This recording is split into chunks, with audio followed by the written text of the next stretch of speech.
Psychologists will tell you that we as a people, as much as we love our autonomy and we love to show our independence and our unique personalities, and we like to wear those things as a badge, it really is all a front. Scientifically speaking, we are actually more built for consistency. We love the unexpected. And there's a lot of different things that show that in our lives. Think about it. We all have our favorite restaurants, and at our favorite restaurant, we have our favorite meal. And you might think one evening, tonight, I'm going to order something different. I'm going to live on the edge. But what always happens? You go back to your old standby, right? Or maybe you think it's time for a wardrobe refresh. You're going to buy something and wear something that no one would expect. But the entire time you know you have your favorite sweatshirt that you've had for 25 years in the back of your closet, just in case things go sideways. And the same is true about the things we watch. These same psychologists actually say people watch the same television shows and the same movies over and over again because to them, it presents a sense of order in the world. And at a primal level, we need that security and that peace of mind. And I think this explains a lot when it comes to the phenomenon that is Hallmark Christmas movies. You know what I mean. You either love them or you love to hate them, but either way, you know exactly what I mean. One person took to Twitter and said, what has 12 actors, 4 settings, 2 writers, and 1 plot line? 637 Hallmark Christmas movies. And it's so true. Big city girl boss goes back to her small hometown at Christmas. She walks around the corner with a full cup of coffee and, bumps into a cute country boy. He's wearing a green sweater, she dons a red scarf, and the sparks just fly. At some point in this film, there will be a cute little bakery, a cozy inn, a Christmas tree farm, a kiss in the snow, and a dog. You know this is how they go. Every single one of them. And yet people will watch all of these until they literally can't keep their eyes open anymore. Scientifically speaking, we don't really love surprises as much as we think we do. We really love that comfort of consistency. And it's not just in what we watch, it's also in what we read. We all have those favorite stories, those tales that we love to hear or tell over and over again that bring us that comfort. Our favorite stories are almost like wrapping up in a warm blanket on a cold day. And maybe for you, the book of Ruth is just such a story. You've heard it many times before. You could tell it right now if you were asked. It's a short story, only 4 chapters, so it's easy to tell the whole thing in one sitting. It's a classic tale that follows a clear story arc, an introduction of the characters, an introduction of a problem, working through the conflict, landing on a resolution. It's a story that has a great moral or a lesson to learn from it. And let's not forget, it's all about the city girl who's new in town and meets the country boy, and they fall in love on his farm. It's Ruth. There's nothing out of the ordinary here, right? It's classic, it's comfortable, it's expected. Well, if that is your current understanding of the book of Ruth, I'm afraid I'm about to rip off your warm blanket. I think as you dive into this study with me, you're going to end up finding what I have learned, that when it comes to Ruth, the only thing you can expect is the unexpected. But this time, you might find the unexpected really engaging and even exciting. So let's do this. Let's talk about some introductory issues, some expectations that we have about the book of Ruth before we even jump into the text. Here's one for you. Ruth is a historical book, right? This means that it's one of the books in the set of books of history in our Old Testament. Now, we know this is true because that's what's on the colorful posters in our Sunday school classroom, right? But have you ever asked yourself, why is Ruth considered a book of history? And why is Ruth positioned where she is in the order of the Old Testament? Is this just because these are the order that the books were written in chronologically? Well, no, actually. So Ruth is placed right in between the book of Judges and the books of 1st and 2nd Samuel. Now, Ruth was written after these two books. Here's how we know this. When you look at the words and the grammatical structure in the book of Ruth, there's samples there of both Hebrew from pre-exile and Hebrew from post-exile. So what this means is the author of Ruth had all of these books to study and read as they were writing the story of Ruth. And so Ruth really comes in as a bridge between these two, connecting the eras of the judges to the era of the kings. Now, here's another good argument to back this up. The placement of the story of Ruth, it begins with the judges and it ends with 1st and 2nd Samuel. Notice this, Ruth 1:1, in the days when the judges ruled. That's where we start. And Ruth 4, well, spoiler alert, it ends with a genealogy. But here's what's interesting about this. There is nowhere else in the Bible where a book ends with a genealogy. They always begin with genealogies because they're starting someone's story. But what if Ruth isn't just a really odd exception to that rule? What if this genealogy is also starting someone's story? The story of King David, which comes next. So this is a reason that she's a historical book. This is explaining why she is where she is. This is really explaining what was already expected, right? But here's the unexpected. While our Old Testaments are divided into sections like law and poetry and history and major prophets and minor prophets, the Hebrew Bible was actually only broken up into 3 sections. They had the Torah, which was the first 5 books of the Old Testament. These are their books of law, their books of instruction. Then they have what's called the Nevi'im, which are all of the books of prophecy. And then finally, they have what's called the Ketuvim. And this is the writings. This is where we find poetry. This is where we find wisdom literature. And this is actually where we find the book of Ruth. In the Hebrew scriptures, the book of Ruth is positioned right after the book of Proverbs.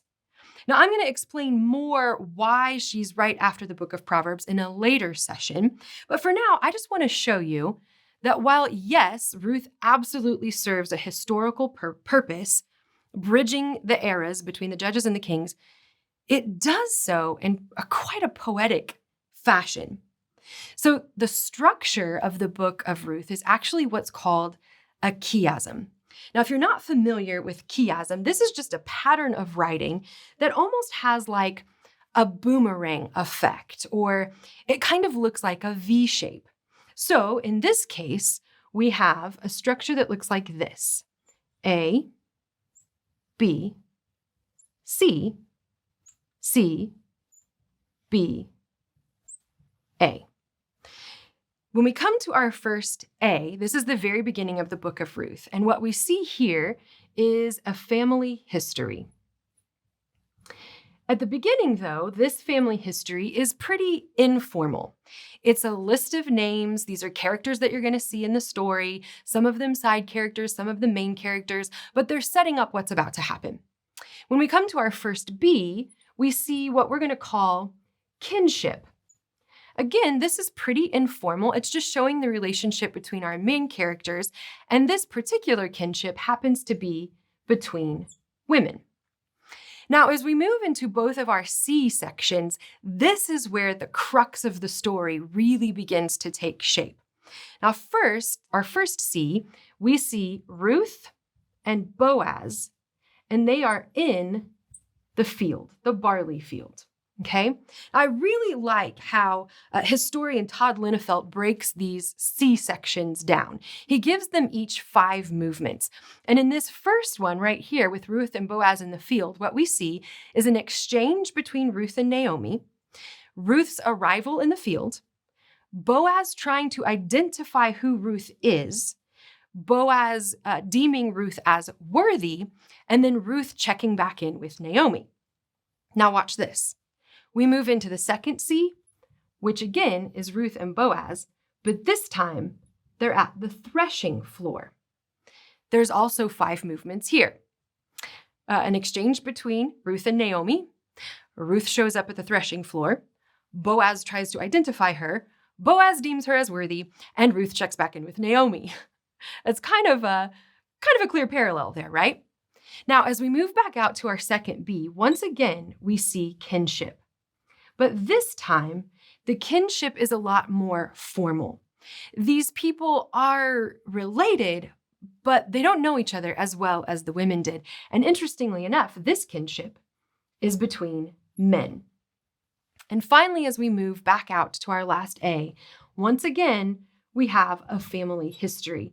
And once again, it's much more formal in the genealogy. Here's the difference between the two A's. In the beginning, we see a family history that is just full of destruction and decline. But in the end, we see a family history that is strengthened for generations to come. So, I think the most incredible part of this poetic structure is that while the parallels are clear and really well balanced, there is nothing static or boring or predictable about this story, even with such a clear structure. So, there's our writing structure. Safe to say, more than meets the eye, right? What about the purpose or the themes of the book of Ruth? This may be a familiar book, very well-known story, and maybe it would seem uncomplicated and easy to understand. Here are some of the expected thoughts on theme and purpose when we come to the book of Ruth. We see this as a story of love and commitment. We see this as a story about obedience and faithfulness. I've actually heard it said that Ruth is a highly emotional story. It's written about women, for women. And I've even found some commentators who have used words like idyllic and charming and even delightful to describe the book of Ruth. And you know what? Much of that is true. We're going to see so many examples of love and devotion shared between Naomi and Ruth and Boaz, and even Boaz and Naomi. None of that is wrong. However, I want you to know that there are a lot of historians that are still digging into the book of Ruth. They are still finding new things in the grammar and in the language. They're still gleaning understanding. And these historians will tell you that this story is so much more than just a light breath of fresh air after all of the destruction and despair that we see in Israel in the book of Judges. No, the book of Ruth is gritty. It's raw and real. It digs in deep to some pretty painful issues. And every time you think you understand what it's talking about, you're almost guaranteed that there's multiple layers to figure out. Some of the unexpected lessons that we are going to grapple with as we dive into this study are things like the realities of widowhood and the shame of barrenness. We have to deal with patriarchy and tiers of the workforce. We're going to talk about the laws of the faith community, and we'll even get a glimpse of the justice system. All of that jam-packed in this tiny little narrative. And not only that, but we get to see God. And we're going to wrestle with some really difficult theology. So yeah, if you came here expecting a simple, lovely, romantic interlude, think again. This book is complex. And it's definitely not just for women. That said, though, there's another element of this writing that might not even occur to us in our modern Western mindset, but I guarantee you the original audience would have noticed, and they would have been shocked by this. This is, in fact, a story all about women. I mean, the story opens like a lot of other biblical stories, or really any story set in a patriarchal society. There was a man named Elimelech, and he had 2 sons. Does that sound familiar? Yeah, it would have to them as well. That's how stories are supposed to start, all about the men. The surprising turn of events here, though, is that by verse 5, they're all dead. And so now we have these husbandless, sonless women who are carrying on this story. A story of God's faithfulness being told by an all-female cast in a time and a place where females had no status. That's what you might call unexpected. So we've talked about the intricacies of the structure. We've talked about the array of issues that we're going to have to deal with in this story. We've talked about the cultural craziness of highlighting a story all about women in this time and place. And so this brings me to my final question. Who is this story about anyway? Now, I know the obvious answer, right? It's Ruth. It's in the name, right? But I would ask you to take another look. If you pay attention, the story is really told through the perspective of Naomi.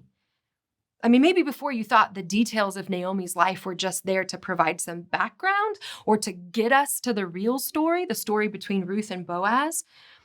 But look at this. It's Naomi's husband. It's Naomi's sons. These are Naomi's daughters-in-law, and it's Naomi's quest to go home.